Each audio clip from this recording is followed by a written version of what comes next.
Bonjour à toutes et bonjour à tous, bienvenue dans un nouveau numéro d'épisode suivant, votre émission dédiée au streaming et aux séries sur Tech & Co et BFM Tech. On est de retour, il y a eu une petite pause un peu plus longue que prévu, période très chargée en cette fin de saison, c'est toujours un peu le cas quand on fait de la télé ou de la radio, voilà, dans les médias, la fin de saison est longue, mais on est quand même là en ce début d'été pour vous accompagner. Il y a la Coupe du Monde, ça intéresse tout le monde, mais il y a peut-être des gens qui ne s'intéressent pas, il y a des gens qui veulent regarder autre chose que du foot le soir en ce moment. Bah, ça tombe bien, il y a aussi des séries qui sortent, et notamment une série qui était très très attendue, c'est la 3e saison de House of the Dragon, le spin-off de Game of Thrones. Ça a démarré en début de saison. On va un peu débriefer tout ça parce que c'est une série qui a très bien démarré, qui a eu du mal ensuite à poursuivre sa promesse, qui revient là avec la promesse d'un très grand spectacle à la clé. Ça y est, ça doit être le grand démarrage de cette grande bataille des dragons. Mais est-ce que c'est le cas? Est-ce que ça y est, la série atteint enfin le potentiel qu'elle avait et ce qu'on attendait surtout d'elle? C'est ce qu'on va voir avec mes deux invités du jour qui sont là avec moi. D'abord Julie. Salut Julie. Salut. Comment ça va? Ça va très très bien. Passe un bon début d'été? Ça va, un peu chaud, et puis avec des dragons ça s'améliore pas. Ouais, on va un peu faire monter la température, effectivement. On va y aller avec donc toi, chef de rubrique, je rappelle, au Journal du Geek, responsable du cinéma et des séries, grande fan de fantasy. Rappelle que tu as écrit un livre à ce sujet sur les plus grandes histoires de fantasy, notamment au cinéma et dans les séries. Et donc j'imagine que tu avais des attentes pour House of the Dragon cette nouvelle saison. Donc on va voir si la série a réussi à te satisfaire sur les premiers épisodes. Et puis en face de toi, il y a Juliette Eusbrock. Salut Juliette. Salut Clément. Comment ça va? Bah écoute, ça va. Je suis contente d'être venue chercher la clim ici aussi. Ouais, on est pas mal dans le studio. Hein. On est bien. Finalement, c'est un contre-argument finalement de temps en temps. C'est-à-dire qu'en hiver, il fait un peu trop froid, mais du coup en été, on est parfait. Toi, tu es journaliste à Télé Loisirs, je le rappelle. Tu suis de près les sorties séries et tease un tout petit peu la fin de l'émission, de très près même, puisque tu reviens d'Hollywood, carrément. Tout à fait, voilà, exactement, quel beau teasing. Tu as vu le cœur de la production de séries, notamment d'un genre très en vue, les séries Young Adult, dont on dira un mot en fin d'émission. House of the Dragon, c'est pas vraiment du Young Adult. Pas vraiment, mais j'ai l'esprit ouvert. Voilà, tu vas quand même nous dire un peu ce que tu as pensé de ce début de saison, donc c'est parti, place à notre débat brûlant, disons-le, de la semaine sur House of the Dragon.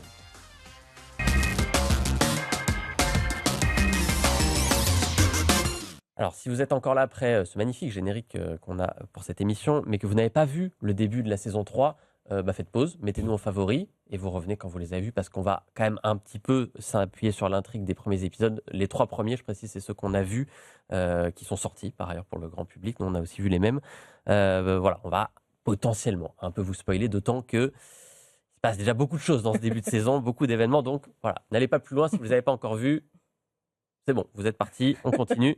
Et merci si vous revenez, du coup, après avoir fait pause. On est parti, 3 épisodes donc, de cette 3e saison de House of the Dragon. C'est sur HBO Max, bien sûr. Et c'est parti fort. Une bataille navale épique dès le premier épisode, des morts importants dès le début, et des dragons, là, pour le coup, ça y est, on en a, on ne peut pas dire qu'on n'en a pas vu. C'est parti. Est-ce que ce début de saison 3 vous séduit, toutes les deux? Allez, Juliette.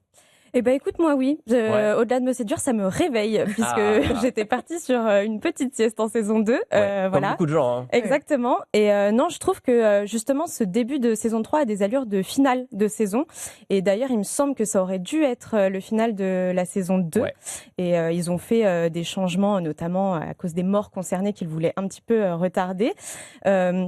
Donc voilà, mais du coup, ça réveille comme un vrai beau final. Moi, honnêtement, grand spectacle, très bonne surprise. C'est vrai qu'il y a cet épisode 1 qui est très long, très épique, donc une immense bataille navale qui occupe quasiment 60-70% de l'épisode. Des morts, effectivement, qui du coup meurent après un épisode qui fait un peu bizarre. Effectivement, on comprend mieux qu'ils auraient dû mourir à la fin d'une saison, ça aurait peut-être été un climax. T'es sur la même longueur d'onde, Julie? Complètement, cette bataille du gosier, j'avoue, j'étais très frustrée qu'elle n'ait pas lieu en fin de saison 2. C'est peut-être mon petit point noir, c'est que je trouve que ça aurait été une apothéose, là où la scène de confrontation entre Rhaenyra et Alicent, elle avait beaucoup de sens en saison 2, en préparation d'un grand final, mais c'était un peu mou du genou pour conclure un arc qui a quand même été très très calme. Donc oui, ce premier épisode, moi j'étais là, ok, là je suis dedans, là je veux y retourner et je m'endors un peu moins, quoi. On va rentrer un peu dans les détails. Effectivement, ça se réveille, il y a pas mal de choses qui se passent, notamment donc cette bataille assez épique. Il y a un point par exemple qu'on peut aborder, c'est qu'il y a un personnage qui meurt dans cette bataille, il y en a même 2 assez importants qui meurent, un très important puisque c'est un des membres de la famille Targaryen, et un autre qui est la pirate qui venait aider les troupes royales, les troupes d'Alicent. Effectivement, ça, c'est une mort qui n'a pas trop de sens, moi, je trouve, en épisode 1, puisque moi, j'avais un peu oublié ce personnage, pas vous mentir. Ça faisait quand même 2 ans. Et donc, là, ah oui, c'est vrai qu'elle était là, elle fait son truc, elle apparaît à l'écran, une vingtaine de minutes, et c'est ciao. Bon, il y a un petit problème de construction. Malgré tout, cette bataille du gosier, visuellement, elle pète, non? Complètement. Ouais. Moi, j'ai trouvé qu'il y avait Alors, il y a des petits choix de réalisation qui me gênent un peu. Ok. Je trouve que, par exemple, il y a beaucoup de plans qui ont très peu de profondeur de champ. Et je trouve ça un peu frustrant. Pour des batailles, j'aimerais bien voir ce qui se passe derrière. J'aimerais voir les personnages, des plans sur les personnages, mais aussi cette sensation d'étouffement dans une bataille qui est sur tous les fronts. Donc ça, c'est des petits points noirs comme ça. Mais par contre, en termes de VFX, il y a un vrai travail dans l'impact des scènes. Et je trouve notamment sur les dragons, quand ils se font harponner, c'est vraiment très, très viscéral. On sent le poids du harpon sur les dragons. Et ça faisait longtemps qu'on n'avait pas eu ce genre de scène dans l'univers Game of Thrones, hormis A Night of the Seven Kingdoms, qui est très fort là-dessus. Mais là, on est sur vraiment quelque chose d'épique et ça fait du bien de retrouver ça. Je trouve qu'il y a plein de moments qui fonctionnent super bien. Le moment où le bateau est coupé en deux, où du coup, ça ajoute une construction de l'action qui est très intéressante. Qui est nouvelle. Et j'ai trouvé ça plutôt ambitieux et plutôt réussi pour le coup. Moi, j'ai vraiment été très, très emballée par le premier épisode. Ouais, moi aussi visuellement, super agréablement surprise. Et notamment, je suis pas très fan des batailles navales. Donc moi, la bataille du gosier, je me suis dit visuellement... Ça te hypait pas plus que ça. Disons que c'est toujours... dans le livre, moi, je trouve que c'est un moment phare. C'est un moment plein de tension. Mais les batailles navales à mettre en scène en série, c'est toujours casse-gueule, honnêtement. C'est pas facile. Et là, je trouve qu'ils l'ont super bien fait. Il y a la notion de choc des bateaux. Alors, c'est probablement lié au fait qu'ils les ont construits grandeur nature et qu'ils les ont motorisés pour que vraiment ils s'entrechoquent, tout ça. Et ça, finalement, il n'y a pas de mystère. C'est que malgré tout, les constructions d'effets spéciaux pratiques, ça reste un truc. C'est ce qui avait fait le secret on parlait de bataille navale, de Pirates des Caraïbes aussi, à son époque. Pourquoi c'est encore aussi bien aujourd'hui? Parce que c'est des vrais bateaux. C'est ça, et que mine de rien, les post-prod, souvent ça se voit. Justement, ça manque parfois de chant. Et là, on peut pas leur enlever ça. Et puis il y a aussi un effort sur la choré de tous les cascadeurs qui sont là. Je sais pas, ils doivent être au moins une centaine, je sais rien. Mais il y a du monde, et puis tout le monde sait quoi faire. Non, franchement, là-dessus, c'était assez bluffant, quoi. Tu l'as dit un petit peu, il y avait cette fin de saison qui se terminait sur cette confrontation, non pas par les armes, mais par les mots entre Alicent et Rhaenyra, qui semblait ouvrir effectivement vers cette bataille et l'apothéose de l'affrontement entre les Noirs d'un côté et les Verts de l'autre, qui était au cœur de la série, cet affrontement. Est-ce qu'il tient encore la route en ce début de saison 3? Moi, j'ai eu le sentiment que ça lâchait un peu. Je pense que c'est volontaire, mais effectivement, il n'y a plus vraiment de camp vert, puisque Alicent, qui guidait tout le monde et qui était un peu la seule qui était saine d'esprit dans ce clan-là, a déposé les armes. Donc pour l'instant, les Noirs sont très avantagés. Il était déjà en fin de saison précédente. Et donc, il n'y a plus vraiment cette dualité entre deux clans Targaryens qui se disputent le trône. On le sait, Rhaenyra va monter sur le trône. C'est ce qui va se passer après qui est compliqué. Et l'épisode 3 prépare déjà un peu ça, prépare cette idée de, maintenant qu'elle est sur le trône avec son clan, est-ce qu'il ne va pas y avoir des problèmes dans son propre clan? Et non, moi je trouve que ça marche plutôt bien pour le coup, parce que cette dynamique de confrontation, moi elle m'épuisait un peu en saison 2. Les allers-retours entre Père Dragon et Port-Réal, je n'en pouvais plus. Avec des temporalités très aléatoires. Oui, et on est là, mais tu vas très très vite pour traverser tout ça. Donc non, moi je suis plutôt contente que ça rebatte les cartes de cette manière. Et non, le problème c'est que effectivement, quand la personnalité d'Alicent se tait un peu, on se rend compte que chez les Verts, ça manque pour l'instant de grandes personnalités. Est-ce que c'est une perte finalement, la fin de ce duel noir-vert, ou au contraire c'est l'évolution naturelle de l'intrigue, ça a du sens? Moi je pense que c'est bienvenu, on n'en pouvait plus, c'était trop manichéen, c'était vraiment deux clans qui s'affrontent. Et puis, HBO appuyait d'ailleurs là-dessus dans son marketing, c'était vraiment choisissez les noirs ou les verts. Mais je veux dire, c'était quand même super simpliste comme construction scénaristique. Et pour moi, le vrai sel de Game of Thrones, c'était justement toutes ces nuances, toutes ces intrigues où les allégeances changeaient d'un clan à l'autre dans la série d'origine, et souvent des changements d'allégeance qu'on voyait pas venir. là, tu as l'impression de tout voir venir. Ouais. Tu te doutes bien que Aemond, il va pas aller voir sa tante, enfin sa sœur, pardon, je m'embrouille, mais et lui dire, bon, finalement, allions-nous. Enfin, je veux dire, tout ça était vraiment très basique et c'était limite un peu prendre le fan de Game of Thrones pour un simplet et c'était un peu dommage. Et je trouve même qu'on voyait des ficelles concernant certains personnages où on essayait de reproduire les archétypes Game of Thrones. Moi, Larry Strong, je ne peux pas m'empêcher de ne pas voir Littlefinger. Je trouve que du coup, il est moins intéressant parce qu'on sait qu'il va se retourner toutes les 2 secondes. Et quand il le fait, là, en plus, dans l'épisode 1 ou 2. Oui, dans l'épisode 1. Personne n'est surpris, quoi. Oh, choc. On ne l'avait pas vu venir. Donc, je trouve que oui, c'est pas plus mal qu'on essaye d'ajouter un peu plus de nuances au personnage et pas à chaque clan.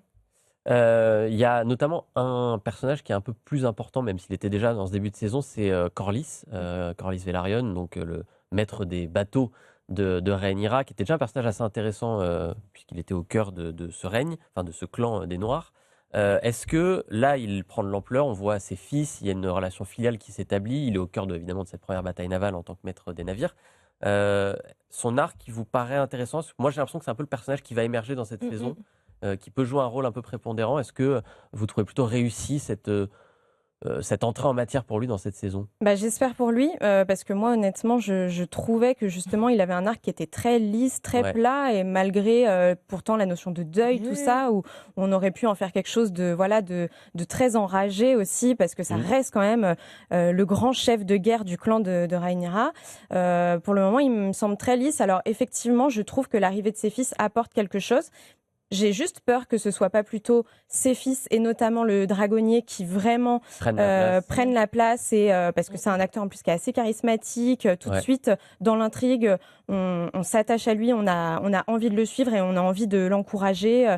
Voilà, il encaisse tout avec beaucoup de dignité. J'ai un peu peur que du coup, effectivement, il y ait plus de place pour cette famille-là, mais que ce soit plus son fils qui prenne la lumière. Ouais, je trouve que c'est un des points d'ancrage du récit depuis le début, mais il devient vraiment intéressant ici. Je trouve il joue très très bien. C'est vrai que il y a des fortes personnalités en termes de jeu dans la série. Il éclipse parfois même certains des autres acteurs. Et là, moi, je trouve que ce qui est proposé, je suis pas sûre qu'il va se faire éclipser plus que ça va être le moteur de son... En tout cas, l'épisode 3 nous tease à une belle confrontation entre lui et Rhaenyra qui peut amener quelque chose d'assez fort. Quoi.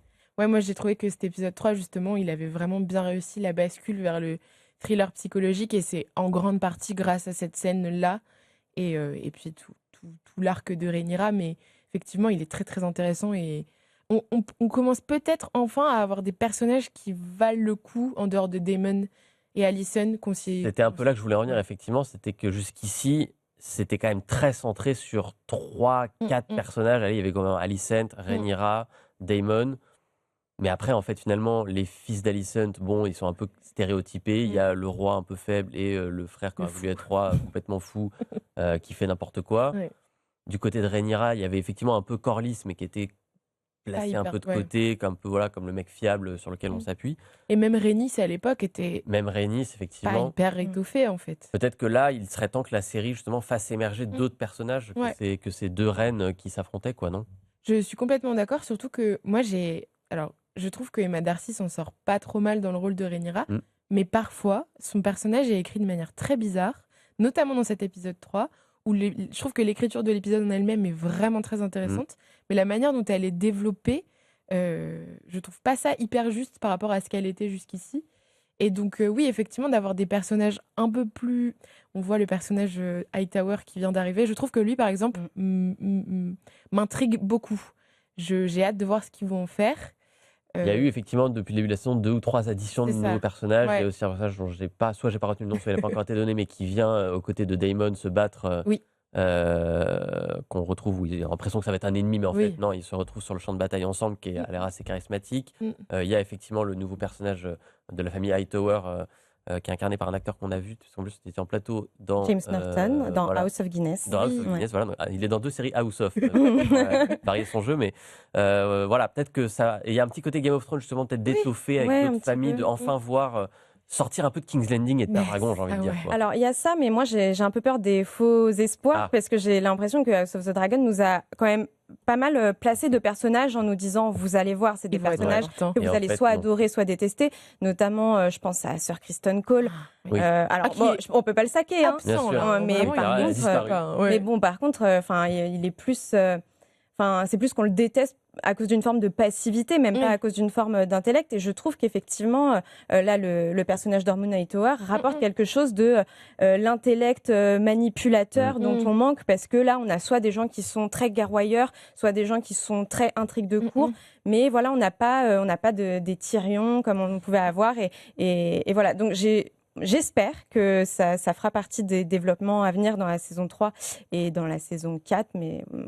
Je me méfie. Un peu plus prudente, mais ça fait une excellente transition avec le point que je voulais aborder justement après. C'est un peu l'écriture des personnages qui est peut-être encore un tout petit peu, même si on l'a dit, il y a des choses qui sont un peu tentées, notamment avec les Velaryon, etc. Pas forcément le point fort d'House of Dragon, en tout cas depuis la saison 1 était vraiment pour moi très très bien faite, très très bien écrite justement. La saison 2 avait un peu foutu tout ça en l'air. Là, je trouve qu'il y a certains personnages, alors... ça manque un peu de subtilité, quoi. Ce qu'on disait, Kristen Cole, qui était très important, a disparu. On ne sait plus ce qu'il fait, on ne sait pas où il est. Il est planqué quelque part à la taverne, sans doute. Il y a des gens, des gardes royales qui apparaissent, on ne les a jamais vus, on ne sait pas trop qui c'est. Aemon, qui est en fuite, ça a l'air très important. En même temps, on ne peut pas le voir pendant 2 épisodes. En fait, ça ne change pas grand-chose. Un point, et là, gros spoiler, effectivement, il y a quand même un des fils de Rhaenyra, donc le deuxième, Jace, qui meurt dans cette bataille du gosier. Moi, je ne vais pas vous mentir, ça ne m'a fait ni chaud ni froid. Ça m'a fait ni chaud ni froid. Pour moi, la mort de Luke en fin de saison est vraiment un truc très choquant. Visuellement, il se passait un truc assez monstrueux.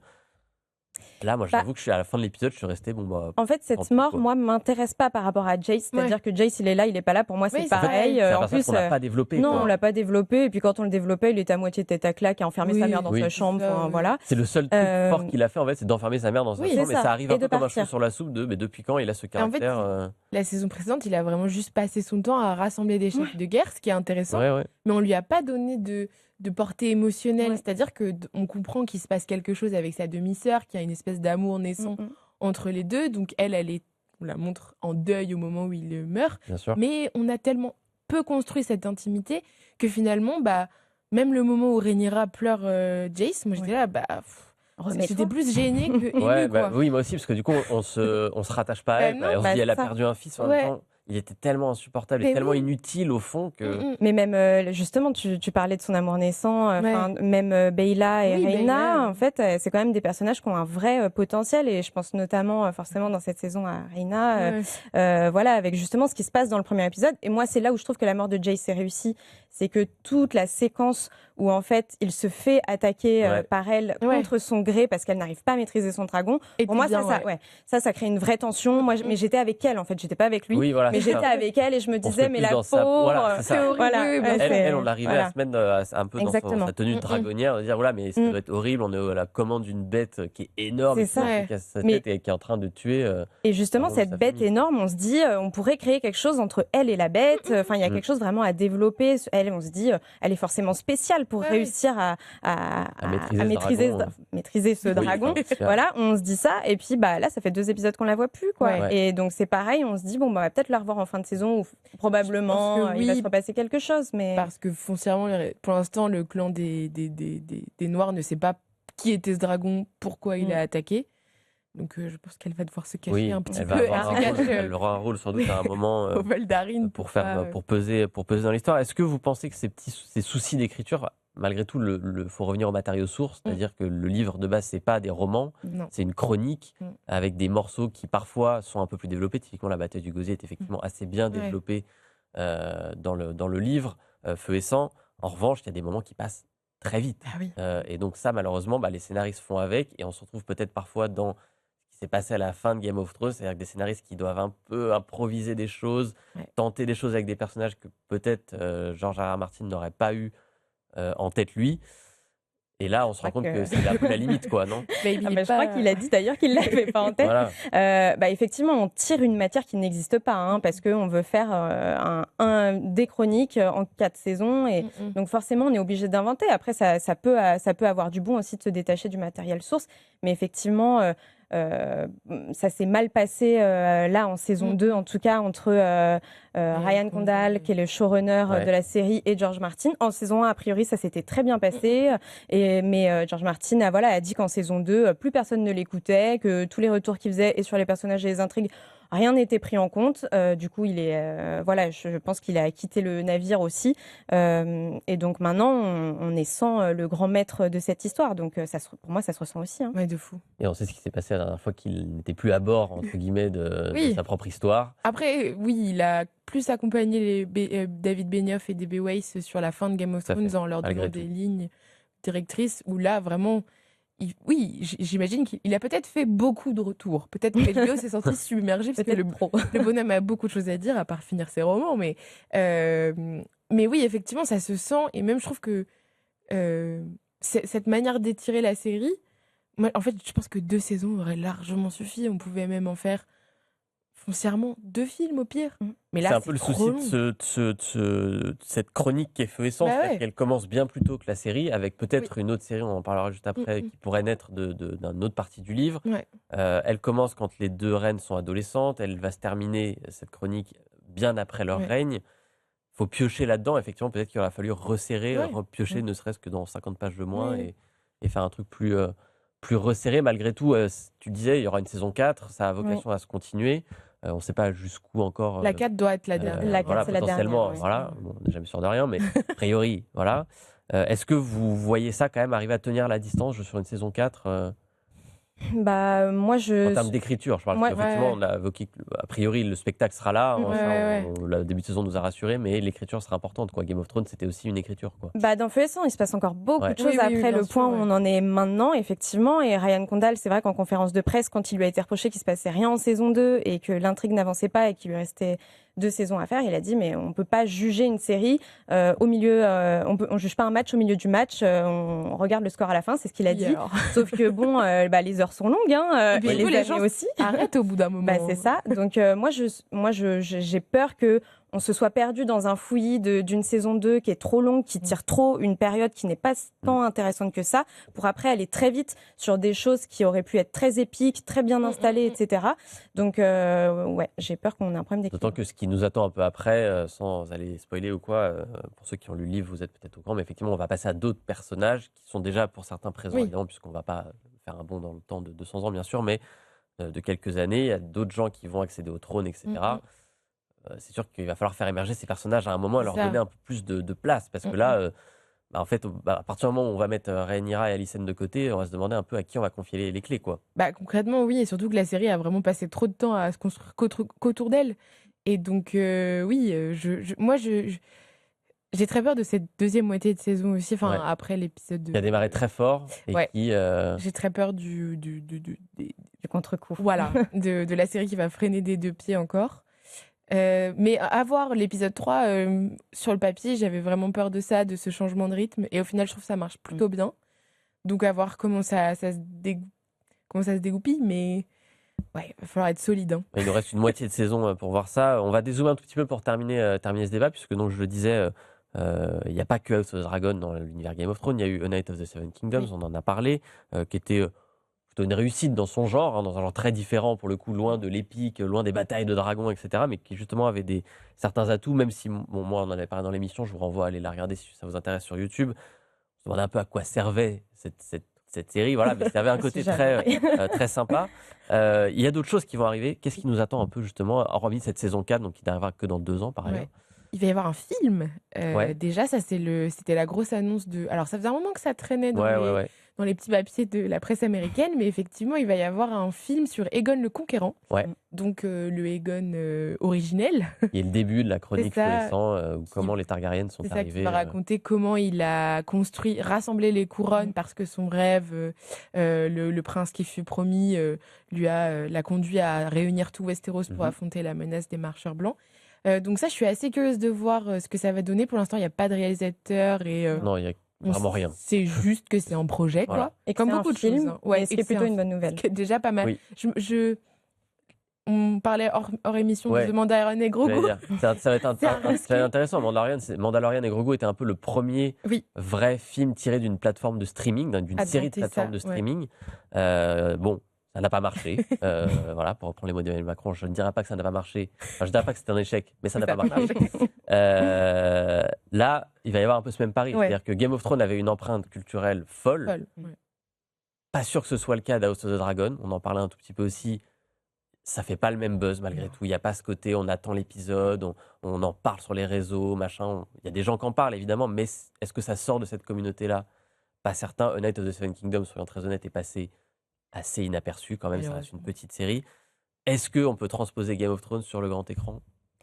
Alors, je pense que, au contraire, la matière Game of Thrones, elle se prête au grand Ouais. écran. Oui, Donc, bien j'ai pas de. En plus, l'histoire d'Aegon est tellement épique. Enfin, voilà. En plus, on revient vraiment à la création du trône, tout ça. Les gens, c'est quand même quelque chose qu'ils ont envie de voir.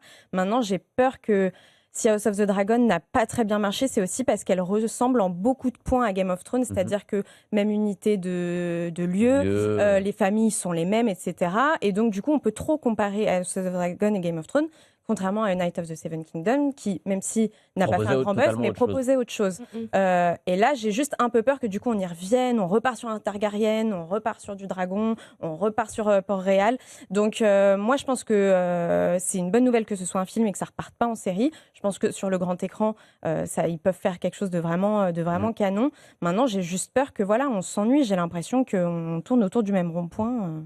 Mais je pense que, encore un parallèle avec Star Wars, le problème que je vois directement à ce projet, c'est qu'on veut combler des vides, des manques de l'histoire qu'on n'avait pas forcément besoin de combler. Oui. Et quand on part là-dessus, moi je suis toujours un peu dubitatif de ce choix de se dire il faut qu'on raconte. Le tout premier spin-off que HBO avait voulu développer, c'était sur la première longue nuit, c'était Blood Moon avec Charlize Theron à l'époque. Bon, il y a eu un premier épisode qui a été tourné, ça n'a pas suffi à HBO qui a dit on ne fait pas. Mais foncièrement, ça a toujours été, on répond aux questions auxquelles on n'a pas répondu dans la série. Est-ce qu'on a foncièrement besoin de ça? Je suis pas sûre. Non, mais il y a un autre projet qui n'est pas lui validé, contrairement à Aegon, mais que HBO en tout cas essaie de préparer justement, de voir si ça vaut le coup d'être tourné, qui en français s'appelle 10 000 navires, je crois, qui justement ça se passe plutôt du côté de Essos. Voilà, c'est avec une princesse qu'on ne connaît pas du tout, dont on n'a quasiment pas entendu parler pour ceux qui ont juste vu les séries et qui n'ont pas lu les livres. Et en fait, justement, ça risquerait d'être la vraie bonne idée, en fait, de partir de Westeros, d'aller chercher des familles qu'on ne connaît pas. C'était un peu ce que les fans espéraient quand Game of Thrones s'est terminé et qu'on a vu Arya partir pour Essos. Ouais, de partir pour cet autre continent qu'on avait un peu vu dans Game of Thrones malgré tout, avec les cités libres, etc., qui existaient avec Pentos et tout. Ça donnait un peu envie de se dire, bon, Westeros, c'est bien, les familles, on a kiffé pendant cette saison de bien jouer leur jeu de pouvoir et tout, on voit très bien comment chacune se situe. Il y avait cette promesse un peu d'autre chose, même encore plus loin qu'Essos, il y a cet empire un peu inspiré de l'empire chinois, qui a été un peu montré par tout petit bout à droite à gauche, qui donnait très envie. Peut-être c'est ça aussi la clé du renouvellement, alors peut-être pas en film, parce que ce serait peut-être risqué, mais en tout cas en série, peut-être que 10 000 navires a une promesse qui peut être plus intéressante, un peu comme A Knight of the Seven Kingdoms. Finalement, bon, on verra ça n'est pas pour tout de suite. Le temps de développement des séries Game of Thrones est quand même très lent. Mais bon, en même temps, il y a de la qualité aussi à HBO. Malgré tout, on ne peut pas produire aujourd'hui comme on produisait à l'époque. Ça coûte très cher. L'argent, c'est plus vraiment ce qui coule à flot aujourd'hui à Hollywood. Donc, on va voir en espérant que tout ça ne soit pas produit par IA, surtout. Ce sera un peu le dernier clou dans le cercueil. Mais on va découvrir tout ça. D'ici là, voilà, jetez-vous si vous ne l'avez pas encore fait sur la nouvelle saison de House of the Dragon. Les 3 premiers épisodes sont sortis sur HBO Max. Ça a convaincu le plateau d'épisodes suivants cette semaine. Voilà, donc c'est une reco qu'on vous fait, mais c'est pas la seule. On en a 2 autres à vous recommander, des séries qui n'ont rien à voir avec House of the Dragon. On va changer d'univers. C'est les séries de la semaine.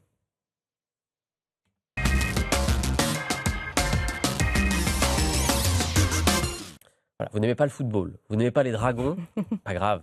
L'avantage avec les plateformes de streaming, c'est qu'il y a vraiment de tout pour tout le monde. Et 2 conseils donc, pour vous accompagner en ce début d'été et pour vos vacances qui vont commencer, j'imagine, et je l'espère surtout. Julie, je commence avec toi. Un retour fort longtemps après. Et c'était un vrai pari parce que les séries qui reviennent en ce moment, On en a vu des très mauvaises récemment, Malcolm.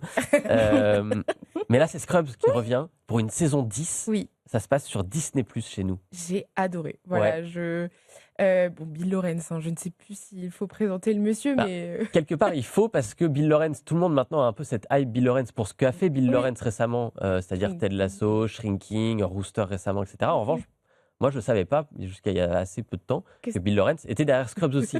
Donc, c'est aussi une façon de redécouvrir Bill Lawrence avant qu'il ne soit le Bill Lawrence que tout le monde adore, quoi. C'est un maître de la comédie naïve, douce, avec des personnages qui sont foncièrement attachants. Et j'avoue qu'après avoir vu Malcolm, j'étais hyper inquiète. Surtout, justement, en voyant cette dame qui gère la RH faire ça, j'ai fait oula, on se remet à prendre des trucs. J'avais très peur. Il y avait vraiment beaucoup de risques que la série fasse très boomer, critique justement ces RH qui veulent un environnement de travail pas toxique. Pas heureusement. Mais. Et en fait, finalement, la série, elle porte un nouveau regard sur le monde, sur ses médecins. The Pitt se fait l'écho de la société américaine, du système de santé. Et Scrubs y arrive aussi, en parodiant déjà The Pitt dès l'ouverture, mais en abordant les questions de l'IA, en abordant la question de la difficulté de financer ses études, les réseaux sociaux. Je trouve que c'est malin. On a encore les délires de JD quand il rêve à des films d'action, quand il rêve quand il rêve son monde, et c'est foncièrement réussi. Les petits nouveaux sont hyper attachants. Je me suis retrouvée à pleurer à chaudes larmes à plusieurs reprises. J'avais vraiment très peur et je suis conquise. Le seul reproche que je peux faire, c'est de ne pas avoir misé sur un format un peu plus long.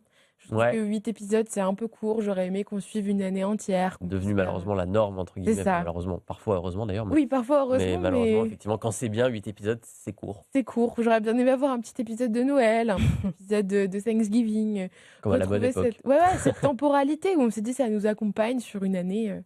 Mais regardez, je sortais les mouchoirs quand même. Très réussi. Donc le retour de Scrubs sur Disney+, et qu'un retour qui n'est pas juste un one-shot. Non, il y aura une saison 2. 11e saison, enfin, une 11e deuxième, saison, une saison 2.1 ou une 11e. Elles sont pas classifiées pareil sur Disney+. C'est un peu compliqué à suivre.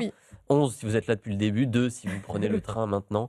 Donc voilà, allez voir Scrubs, c'est une série qui fait du bien, un peu comme toutes les séries finalement de Bill Lawrence. Je suis en train de finir Rooster personnellement. Oh, c'est des doudous. Ah mais c'est ça, on a envie de vivre avec eux. Ouais, voilà, on a envie de vivre avec ces personnages qui sont totalement impossibles, et totalement irréels, mais qui sont paradoxalement très réalistes. C'est ça aussi la force de Bill Lawrence. Et il y a par ailleurs Bill Lawrence, on en parle, on va teaser un peu, il y a aussi la nouvelle saison de Ted Lasso. Après la Coupe du Monde, voilà, pour ceux qui aiment le foot pour le coup et que vous mais voyez même quand on n'aime pas le foot, avec Ted Lasso. Voilà, avec la promesse de renouveler par ailleurs la série, puisqu'on abandonnera le foot masculin pour passer au foot féminin. Donc on a hâte de voir Ted Lasso, et d'ici là faites-vous Scrubs, comme ça vous n'êtes pas en manque de Bill Lawrence. Il y a du Bill Lawrence pour toute l'année maintenant, c'est ça qui est top. On va terminer avec ton choix à toi, Juliette. Je le disais en intro, tu reviens tout juste d'Hollywood. Peu de choses près, tu étais en jet lag, mais non, c'était la semaine dernière. Un petit peu, ça va mieux. Tu étais donc à Los Angeles, il y avait un événement Prime Video consacré à un genre qui fait fureur et dans lequel Prime Video croit énormément. C'est les séries Young Adult. Et notamment, ils ont présenté une nouveauté qui démarre en ce moment sur Prime Video. C'est la série Elle. C'est ça. Alors, L-E-2-L-E, qui est le prequel de La Revanche d'une blonde. Mais absolument, exactement. Ouais, c'est vrai qu'on n'avait pas forcément vu venir. Non, on n'avait pas forcément demandé. On l'avait ni demandé, ni on l'attendait. Enfin, voilà, parce que c'est vrai que La Revanche d'une blonde, film des années 2000 avec Reese Witherspoon, bon, c'est... on dirait culte dans son genre, mais un film de son époque. Voilà, mais ça n'appelait pas forcément ni suite, ni préquel. Mais écoute, j'ai été agréablement surprise. Ça réinvente pas la roue, un peu comme le faisait le film, même s'il faut pas avoir vu les films pour regarder la série. On prend des stéréotypes que elle va savamment démonter les uns après les autres. Ce qui est très fort en fait, je trouve dans cette série. C'est très frais, c'est très drôle, c'est très estival, honnêtement, c'est un bonbon d'été. Mais c'est surtout qu'on s'attache énormément au personnage de Elle, puisqu'elle elle n'est motorisée que par la gentillesse et la bienveillance. Et honnêtement, ça fait partie des choses qui font du bien. Et je trouve, je me suis fait la réflexion justement en me repassant les fictions Young Adults de Prime, c'est que ces dernières années, sur ces fictions adolescentes ou young adults, qui là est issu d'une littérature, en fait, on prend le prisme d'avoir des personnages qui sont positifs. C'est-à-dire que c'est la fin du règne des filles stéréotypées, méchantes pour être populaires, ou des mecs totalement toxiques. J'ai l'impression qu'on rentre un peu dans l'ère du green flag. En contre-coup de Euphoria, peut-être. Euphoria est allé tellement loin qu'on est obligé de redescendre à tout crin. Mais ils ont dit stop, et honnêtement, ça fonctionne vraiment bien. Dans Elle, honnêtement, je trouve que ça donne plein de...